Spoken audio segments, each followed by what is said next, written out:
आने दो। महाराज मैं कुछ गलत कह रहा हूं तो मुझे टोक दिया।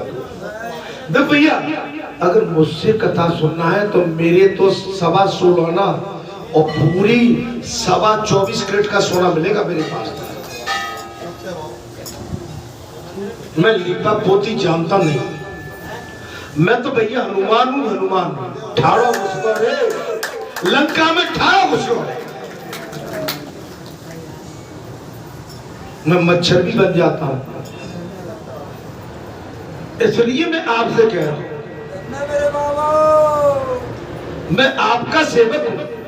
जानते हो हमारे स्वामी जिस समय क्षीर सागर में अपनी पूरी लीला करके उन्होंने क्षीर सागर के लिए प्रस्थान किया है, उनकी ये धरोहर है पूरी संसार, और इसकी रखवाली का जुम्मा, इसकी सेवा का जुम्मा हमें दे दिया है।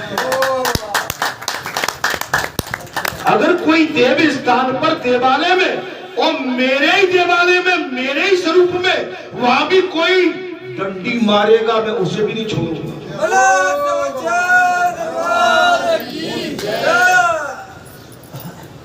दुखी मत हो महाराज। अरे ऐसी बात सुन के तो आपकी मानी कली कली खिल जाना चाहिए। अच्छा एक बात बताओ, अगर योगी अतीक का अगर पूरा इलाज नहीं करता तो क्या होता? तो ऐसे अतीकों का इलाज होना चाहिए कि नहीं? अरे अब तो मुस्कुरा जाओ भाई।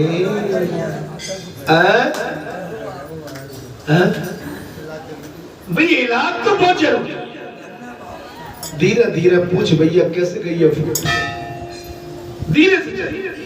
महाराज कथा में ये प्रसंग आ गया। महाराज कथा बहुत ही बेहतरीन है, बहुत साफ कह दिया। बोले थोड़ी देर जहाँ ठहरो, ये कहकर दुसमशील नदी के सुतट पर खड़ा रहा और निम्न दुसमशील के गुणों की सदा संतुष्ट रहता है। उसे एक अच्छा शिष्य जानकर उनके मन में उसके प्रति विश्वास।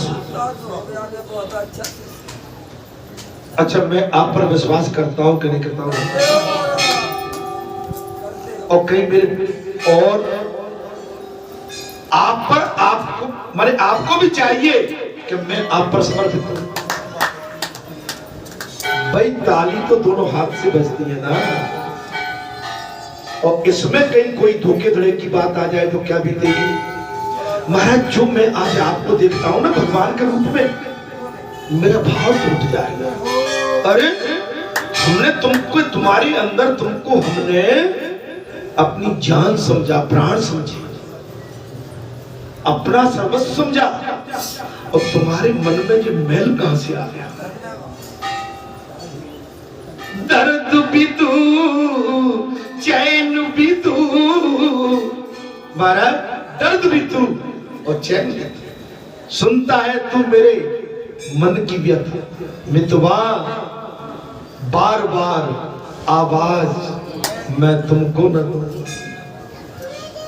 मेरी बात को समझो।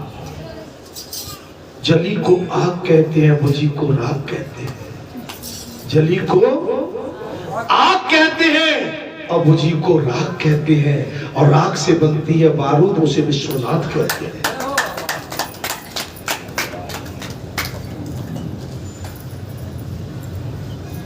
बारह इससे बढ़िया मैं कल वहां सुन रहा था, एक पत्नी बोली कि मेरे लिए कोई सुंदर स्थान बता दो जहां मुझे आनंद आए।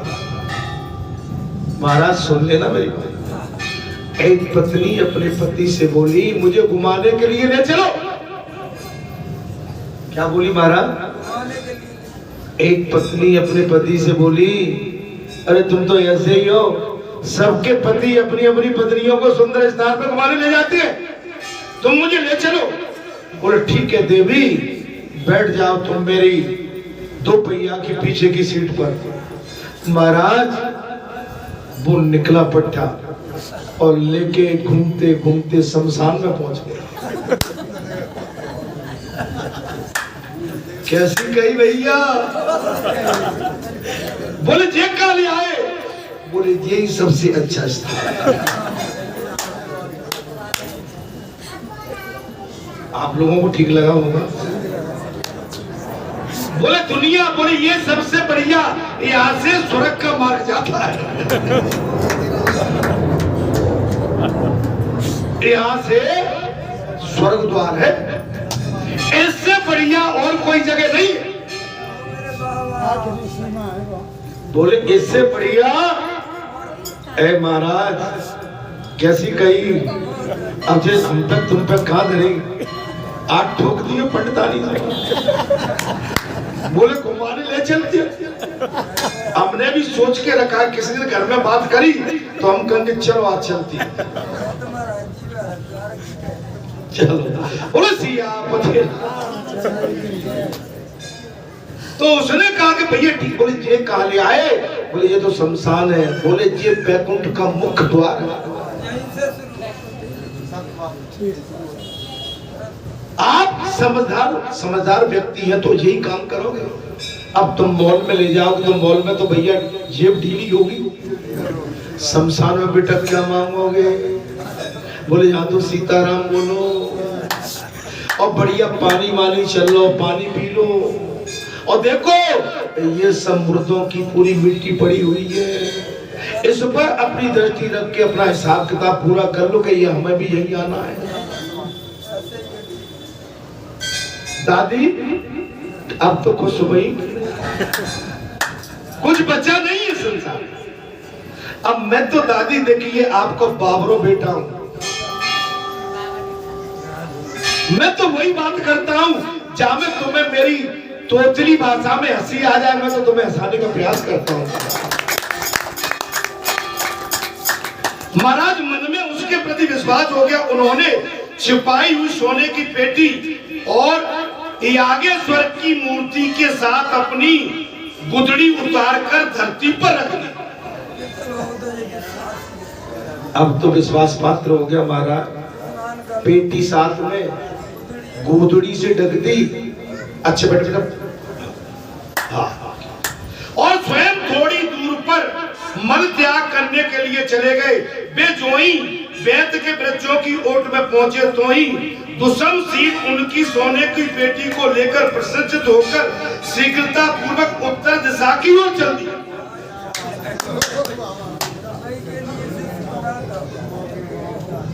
वो जैसे ही दिशा मैदान के लिए गए मुनिवर, नकली शिष्य पीछे लगा हुआ था। अब महाराज उसकी जितनी भी उसमें गिन्नी भरी थी उस पेटी को लेके उत्तर दिशा को चल दिया। निम्न सुच जब मैदान होकर लौटे तब दुष्मसीन नहीं दिखाई दिया, केवल यागेश्वर सहित कुदड़ी वहां पड़ी हुई थी महाराज, और पेटी भी नहीं।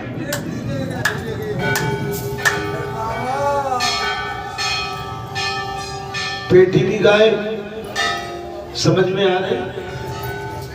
जेब में कितने रख के चलते हैं जे, अब का तुम ठोक पीट लोगे भाई, राइट? जे जो डाल रहा था कि हवा फवा निकल के गाड़ी भी तो बने। हमारा ज्यादा दिखावा बहुत अच्छा नहीं है, आप अपनी लिमिट में रहिए। अब आप कहेंगे महाराज ये भी तो डाले हुए हो, तो भैया जाए उंगली पहले तो उतारने में बहुत देर लगेगी, मैं भी बहुत कोशिश करता हूँ, उतरती नहीं है। एक ही चीज होगी, आरी बारी चलाना पड़ेगी महाराज। अब जब तक तो बहुत देर हो जाए,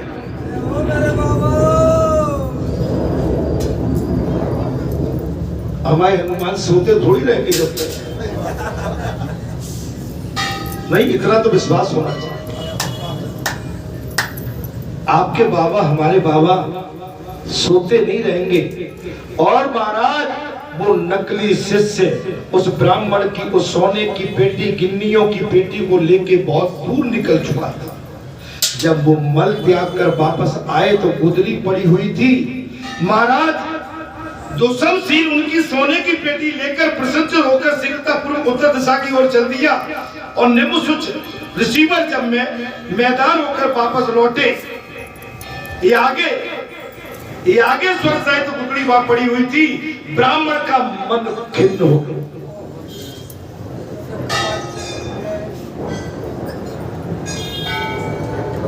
काली कमाई के पीछे ईडी और इनकम टैक्स, आईटी, ये सब पड़े और तुम्हारे पड़ोसी की भी नजर है। भाई आप अगर फॉर्च्यूनर गाड़ी लेंगे, कथा सुनो थोड़ा सा, आप फॉर्च्यूनर गाड़ी लेंगे कुछ, भैया थोड़ा कथा को ध्यान करो, आप फॉर्च्यूनर गाड़ी लेंगे कुछ भी लेंगे तो हो जाएगा भाई इसमें माल होगा, मोटा माल होगा, सबकी नजर आपकी ओर लग जाए। थोड़ा कथा में लगा तो मैं कथा कहूं भाई, कथा में थोड़ा सा भी नहीं, जलपान बाद में कराना भाई, है ना, इससे डिस्टर्ब होता है। और जिसको पीना है वो उठ के भैया जाके वहां मन खिन्न हो गया, वे जल्दी जल्दी हाथ पैर धोकर कुल्ला किए बिना ही उस स्थान पर आए जहां गोदड़ी पड़ी थी। ढंग से हाथ पैर भी, अब लालच उनको भी था कि मेरा माल तो, अच्छा कोई वैसा फटीचर होता तो ये कहता कि क्या होगा, जाने दो ले आओ, और माल होगा उसे तो चिंता होगी। माल देखा तो वहां सोने की पेटी नहीं थी, सोने की पेटी नहीं थी। फिर ये जानकर वो यही शिष्य उसे चुरा लेगा, ये समझ लिया कि ये शिष्य उसे, वे मूर्छित होकर पृथ्वी पर गिर पड़े, चेत होने पर वहां से वे बड़े कट से उठे और पत्थर पर अपना सिर पटकने लगे। अभी भी लालच है, अगर लालच नहीं होता तो सिर नहीं पटकता।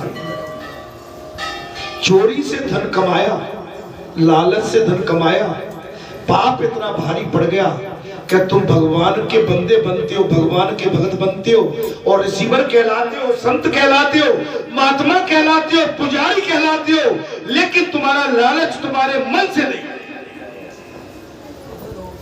ए महाराज, लालच की बात चले, दुखी तो लालच से हो रहा है। अरे फक्कड़ होता तो ले जा भाई, अरे ये तो सोने की पेटी है, तो सोने के खंभे को भी ले जा।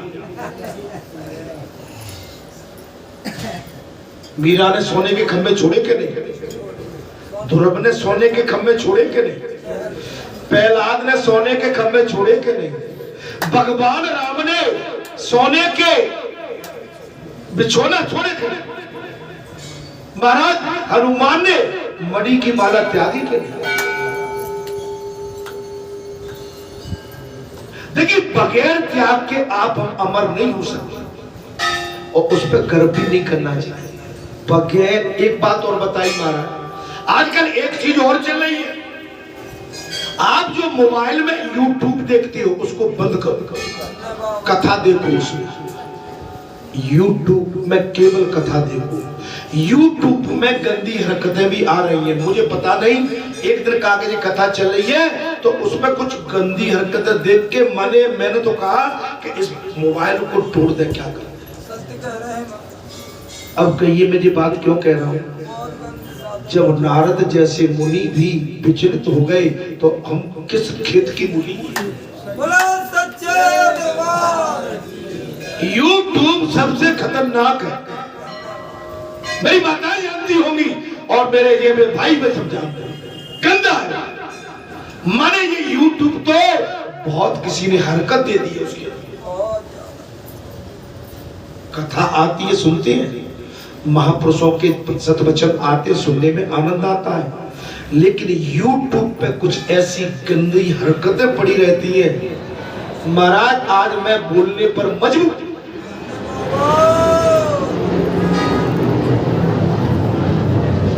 ये मैंने ही, शायद मैं ही देख पाया कि आपने भी देखा होगा।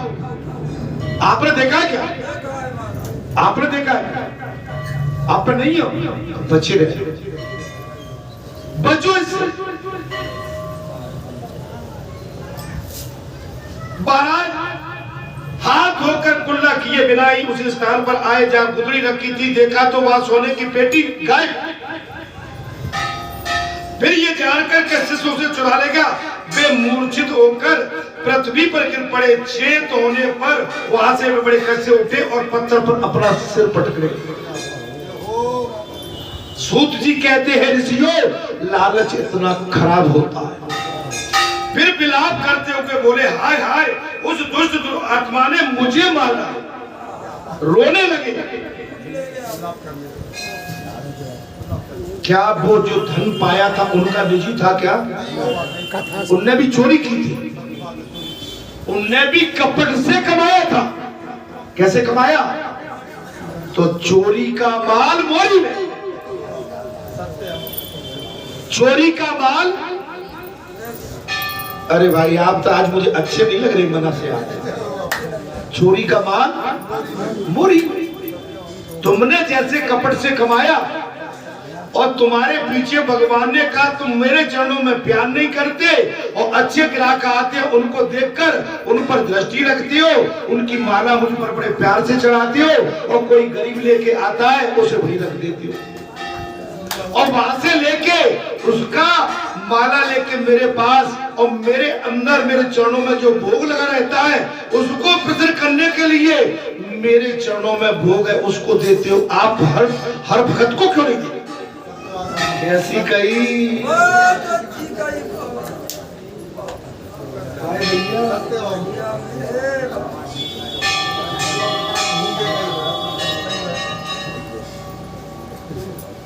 आप ओरछा गए, ओरछा में ऐसा नहीं है। ओरछा में आप जाओ, माला चढ़ाओ, फूल चढ़ाओ, चढ़ाते जाओ, प्रसाद देते जाके निकलते जाओ। आप इस तरह का वातावरण करेंगे आपकी पूजा पर, आपकी भक्ति पर, इफ एंड बट, किंतु एंड परंतु, एंड आपका जी क्या कर रहे हो? समानता।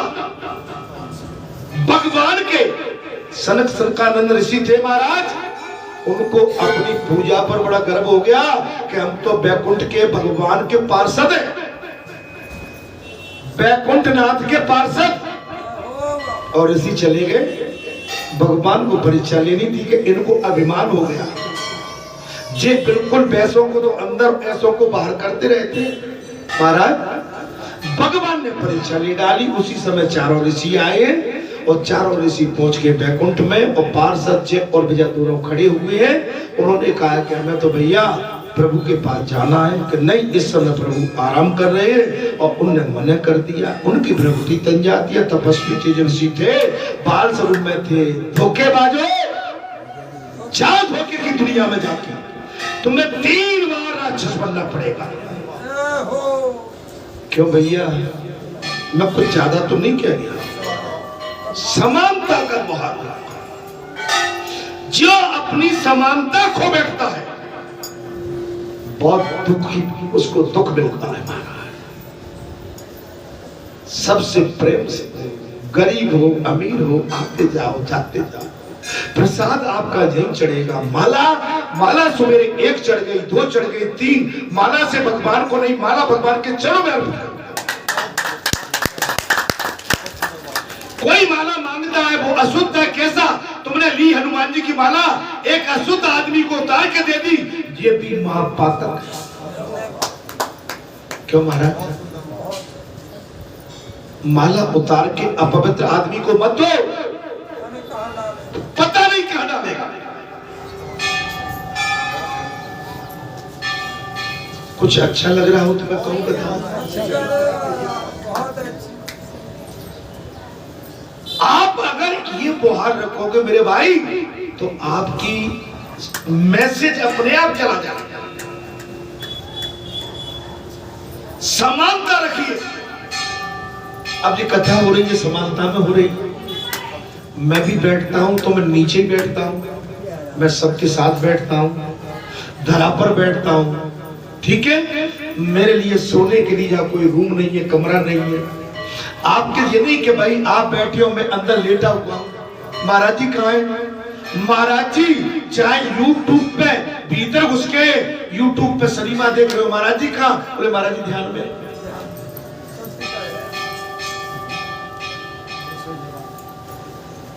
महाराज जी पता चला यूट्यूब पे भीतर का देख रहे हैं, ठीक है। आप जैसे पढ़े कहा महाराज जी ध्यान में। अरे क्यों बनाते हैं मेरे भाई? ध्यान तो 24 घंटे। राम से लग गई डोर वाला डार के धनुष को टुटोला।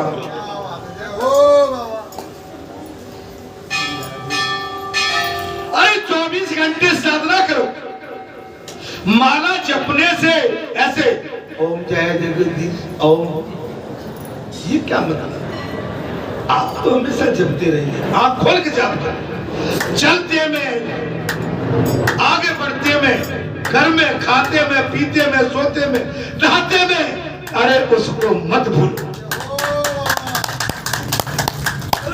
अब कहेंगे कि हम तो अशुद्ध हैं। अरे तुम मलिच हो, तुम्हारे अंदर तो मलमूत्र का भंडार पड़ा हुआ है, तुम तो अशुद्ध हमेशा। क्यों महाराज? अच्छा, आपके अंदर जो इस समय खकार है या थूक है, इस समय है, इस थूक को बाहर चले जाने दो, उठा के ले सकते हो अंदर। अभी अंदर है तो पुरुषार्थ है। आपके अंदर इस समय मल मूत्र सब है, मल भी है और मूत्र भी है, और इसको त्यागने के बाद इसको वापस ले सकते हो। और जी आपके सबके अंदर भरा हुआ है, इस समय भी भरा हुआ है। भगवान ने कह दिया तुम हमेशा अशुद्ध हो, अगर शुद्ध है तो तुम्हारा मन है, और मन मुझे दे दोगे, मैं उसमें तुम्हारा कल्याण करूंगा।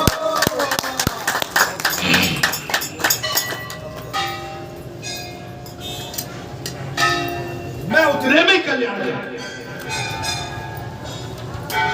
भैया कथा में मन लग रहा हो कि नहीं लग रहा? बात चल रही थी महाराज, अब यहाँ पर देखेंगे, हाय हाय उस दुष्ट आत्मा ने मुझे मार डाला, मैं नष्ट हो गया। वो संसारी जीव था, त्यागी होता तो नहीं चिल्लाता, वो लालची था। वो ब्राह्मण कहने लगा, हाय हाय, वो पुजारी बोले उस दुष्ट आत्मा ने मुझे मार डाला, मैं नष्ट हो गया। महाराज जी कहां तक शुद्ध है? अरे तुमसे भी, इस सोने से भी अमूल्य तुम्हारा शरीर है, उससे भी अमूल्य तुम्हारा मन है। अरे ये तो माया, ये धन माया आती जाती है, तुम्हारा मन आज भी शुद्ध होगा तो महाराज तुम तो जिस सवा शेर के लिए रो रहे हो, अगर भगवान ने चाहे तो 1.25 कुंटल तुम्हारे चरणों में चढ़वा दे। आप सोने के चबूतरा पे बैठे होंगे, आपकी दुनिया जड़ वंदना कर रही है, यहाँ पर 1000, 5000, 4000 जो भी भगत आते होंगे, अनुमान को चढ़ वंदना करते होंगे, तो पुजारी को भी वो चढ़ वंदना करते। इससे बड़ा धन तुम्हारे लिए क्या होगा?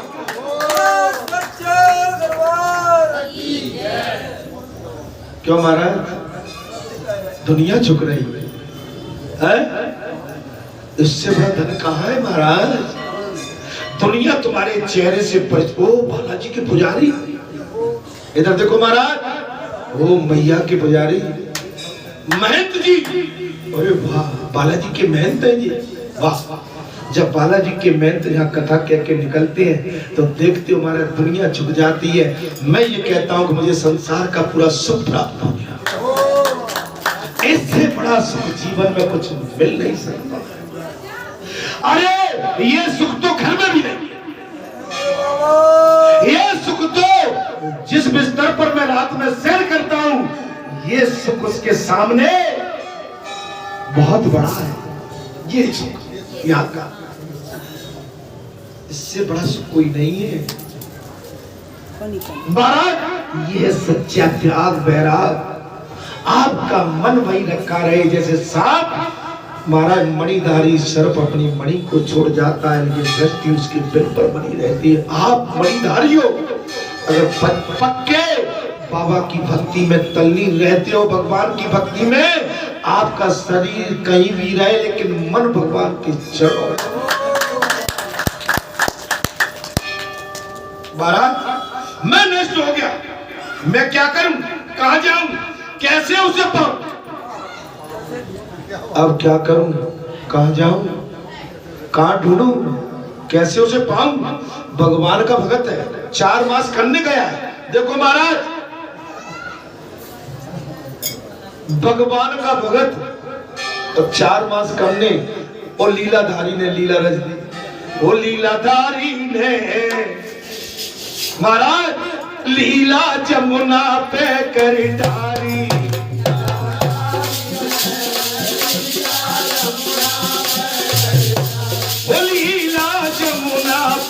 करे डाली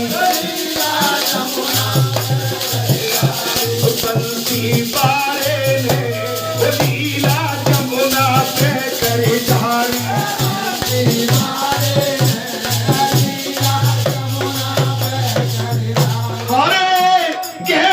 एक में बात चली गई माना टोल केंद्र में एक बार क्षमा कर लीलाधारी भगवान है तो लीला भारी भगवान तो महाराज कहीं भी अपनी लीला को बढ़ाते यहाँ पर भगवान की लीला चल रही है आप समझो कि भगवान अपने भक्त की यहाँ परीक्षा लिया तदंतर उसके पैरों की निशानी देखी महाराज जैसे खोज ली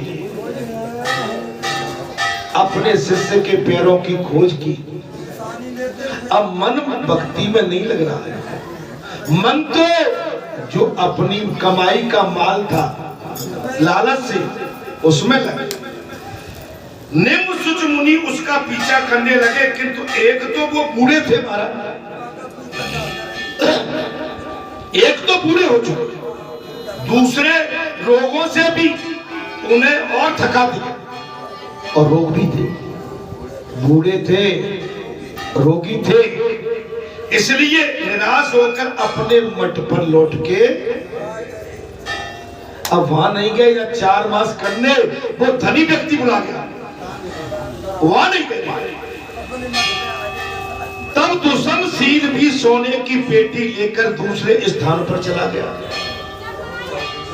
वो भी सोने की पेटी को लेकर दूसरे स्थान पर उस स्वर्ण से वो व्यापार करने लगा उस सोने के गिन्नियों को बेच के उसने अपना धंधा व्यापार बढ़ा दिया विवाह करके उसने गृहस्थी भी बसा ली गिरधारी देख लो अपने गृहस्थी बसा ली बुढ़ापा आ गया परंतु उसे कोई संतान नहीं बुढ़ापा आ गया उसके कोई संतान नहीं हुई एक समय वो अपनी स्त्री के साथ तीर्थ यात्रा करता हुआ चमत्कारपुर में पहुंच गया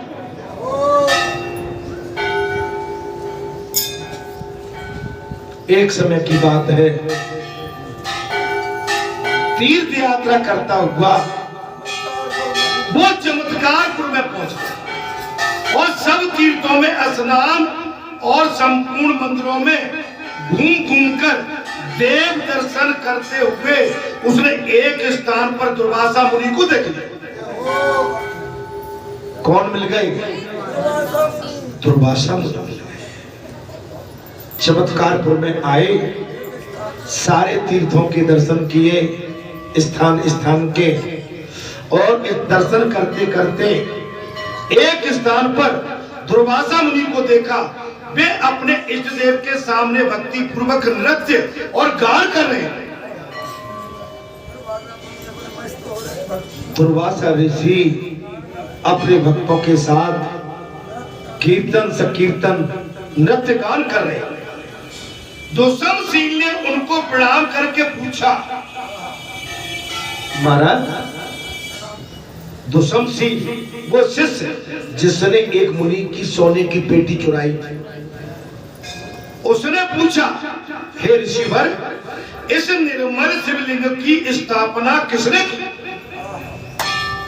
इस निर्मल शिवलिंग की स्थापना बोले किसने की आप क्यों इससे सन्मुख नृत्य कर रहे हैं और आप इसके सामने ऐसा नृत्य क्यों कर रहे हैं आपका ये व्यवहार मुनियों को शोभा नहीं देता आप संत होकर भगवान शंकर के शिवलिंग के सामने बड़ी संतों की सभा में आप जैसा मुनि नृत्य कर रहा है और आपको ये शोभा नहीं देता ये कौन कह रहा है महाराज कौन और नाम क्या है उसका जी दुष्मशील ठीक है तब दुर्वासा बोले देवताओं के भी आराध्य देव शूलपाणी भगवान शंकर के इस लिंग में विग्रह की स्थापना मैंने की कि भगवान शंकर के इस शिवलिंग की पदस्थापना बोले मैंने की। देव देव महेश्वर को नृत्य और गान विशेष प्रिय है। भगवान शंकर को नृत्य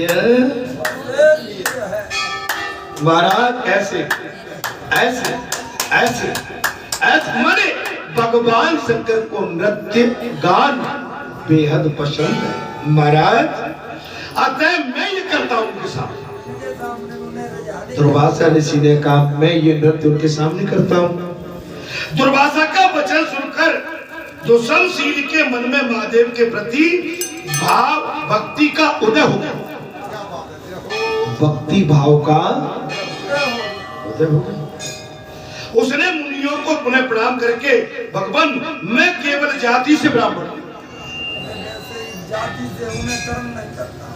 क्या बोला वो? बोले मैं केवल जाति से ब्राह्मण हूं, कर्म मेरा नहीं है। मैंने आज तक किसी को भोजन तक नहीं कराया। मैंने आज तक किसी को बोले भोजन तक नहीं कराया। केवल ठग ठग कर देवताओं और ब्राह्मण के धन को मैंने अपहरण किया।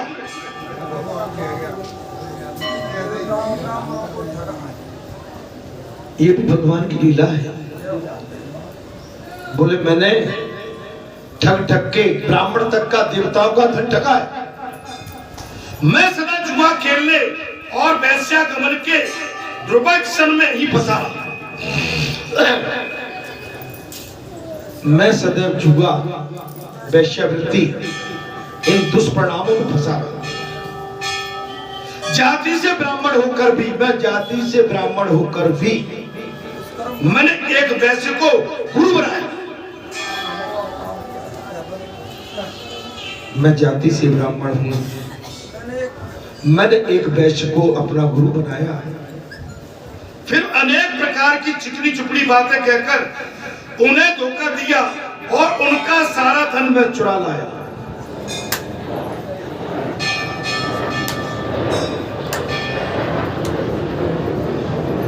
मेरे बेगुरु परलोकवासी हो गए। मैं पश्चाताप की आग में रात दिन जलता रहता हूं। अच्छा बुरा कर्म करते हो तो आपको पश्चाताप होता है क्या? अच्छा हमेशा नहीं होता होगा। जब कथा में कोई बात ऐसी आती होगी तो कथा में उस बात को सुन के आपके अंदर एकदम खलबली मच जाती है। नहीं सत्य बात है। अच्छा ऐसा हम में से कोई ऐसा नहीं है कि जिससे छोटा बड़ा पाप न हुआ हो।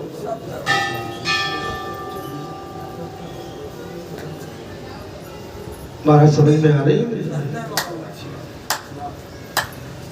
मन ऐसा माई का लाल कोई जन्मा नहीं है कि जिससे छोटा बड़ा पाप नहीं। आप एक चीज को समझ लेना कि अपने कद को पद को पहचाना करो हमेशा। हम बालाजी धाम में जुड़े हुए हैं, हम नाती पोते वाले हो गए, हम वृद्ध हो चुके हैं, हम नवयुवक नहीं है। अगर नवयुवक भी हैं तो हम भले घर के हैं, हम शादीशुदा हैं। अगर हमने कोई हरकत दी, हमारी हरकत हमारे घर में परिवार में चली गई, हमारी बहन बेटी के पास चली गई, जो बहू जो पुत्र वधू जो हमारे अनुज वधू आज हम पर जो विश्वास करते हैं, कल वो हमको घृणा से देखे। कभी सोचा है ये आपने? सोचते हो कभी? अगर हम चोरी करेंगे, हम धन चुराएंगे, किसी का ठगेंगे और ये वाला गुण हमारा कहीं सार्वजनिक हो गया तो लोग हमको घृणा से देखेंगे। कभी सोचा है क्या? आप देखिए जब तक आप इस पर अपना पूरा फोकस नहीं रखते, आप नाती पोते वाले हैं कि नहीं है? अगर आपकी कुदृष्टि किसी बहन बेटी पर और किसी के धन पर, किसी की अमानत पर अगर जाती है, आपकी नजर बता देंगी इस समय जो कथा चल रही है, कथा में ये सब क्या छोड़ा है? आप वास्तव में कथा में ध्यान दे रहे हैं कि आपकी दृष्टि किसी इधर उधर की जगह में है? आप झुठला सकते हो क्या? भाई मन तो कह रहा है ना आपका, तो इसलिए आपको बचना चाहिए सब चीजों से। आशीर्वाद को सुनो बेटो, आशीर्वाद ठीक है, बढ़िया। तो आप मेरी बात को समझ, आपको बचना पड़ेगा। नाती पोते वाले हो गए भाई, बहू बेटी है घर में, आपकी बेटी के बेटे बच्चे हो गए, अरे कहीं तो शर्म करो।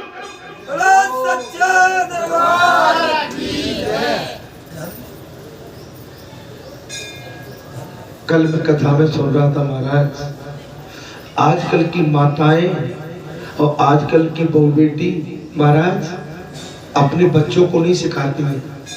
जी हमारी जो आपकी अर्धांगिनी, हमारी अर्धांगिनी जो भी है ना, अपने बेटे को नहीं समझाती हैं। किसको समझाती हैं? अपने सास के बेटे को समझाती हैं। कैसी कही? कैसी कही? आजकल की हमारी जो माताएं ना, अपनी औलाद को नहीं समझाती महाराज, अपनी सास के बेटे को समझाती है। तू ऐसे चल, ऐसे चल, तू लच्छिंदा। वाह भाई, मैं तो खोल खोल के कहने वाला हूँ, सिर्फ किताब तुम्हें कोई नहीं बताया। अपने बच्चे को नहीं, अपनी सास के बच्चे को इतनी बढ़िया पुड़िया देती है महाराज, वो भी तुम में जाते। और फिर वो क्या कर, तो अपने भैया से खूब लड़ने की कोशिश करे। वो मैंने देखा जो, मैंने तुम्हारे काजे जो, अरे काय के कहने पर, अपनी बैयर के कहने पर भाई थोड़ा, पिता थोड़ा, मां थोड़ा दी। अरे बच्चों, महाराज कथा तो बड़ी व्यथा काटती, आप समझो। तदंतर उनके पैरों की निशानी देखते होंगे महाराज, वो तो ढूंढा, या दुर्वासा ऋषि मिल गए महाराज। और दुर्वासा ऋषि ने कहा, मैं केवल जाति का ब्राह्मण हूं, कर्म से नहीं महाराज। मेरे के गुरु पर लोग को सुधार गए, मैं पश्चाताप की आग में दिन रात जल रहा हूं। अगर आपसे कोई पाप हो गया तो अपने पाप को बता दो, बता दो, तो तुम्हारा पाप ढीला हो जाएगा। और पाप का फुलंदा बांधा तो मोटा हो जाएगा, और मोटा है कि वो फोड़ा बन जाएगा, फोड़ा होके मवाद पड़ जाएगा, और मवाद बहुत परेशान।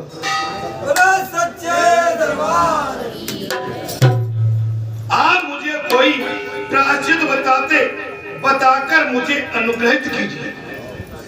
मैंने अपने गुरु का अपमान किया, मैंने अपने गुरु से चोरी की, मैं आज तक पश्चाताप कर रहा हूं। अब मैं इससे कैसे उड़ूं? हे मुनिवर, मेरे पास धन बहुत है, संतान नहीं है। मेरे पास धन बहुत है लेकिन संतान है, परंतु संतान एक भी नहीं है। अतः ऐसा कोई उपाय बताइए जिससे उस धन का सदुपयोग हो। ऐसा कोई उपाय बताइए जो मैंने चोरी की अपने गुरु के साथ, उस धन का कोई उपयोग हो। ये लोक और परलोक में भी एक हितकारक हो सके मेरा। अब बात वही आ गई, आपने अपना पकी पकाई फसल में और मोथा पैदा कर दिया और पोला पैदा कर दिया। आपने पकी पकाई फसल को बंडी कर दिया, देखो दूसरी, इसलिए आप बिल्कुल जड़ से पक चुके हैं। सावधान, नियत साफ रखो। अगर नियत साफ है तो आपकी नीति भी साफ नहीं। नीति और नियत है। अरे मोदी योगी तपस्वी है, तुम लाख ऊधम मचाओ, अरे जिसके साथ भगवान खुद खड़े हैं। कौरवों ने भी बहुत ऊधम मचाया था, लेकिन 5 पांडवों का कुछ कोई बिगाड़ नहीं। जिसके रथ की डोर स्वयं भगवान के हाथ में हो, उस रथ को डुबाने वाला माई का लाल कोई संसार में बना नहीं।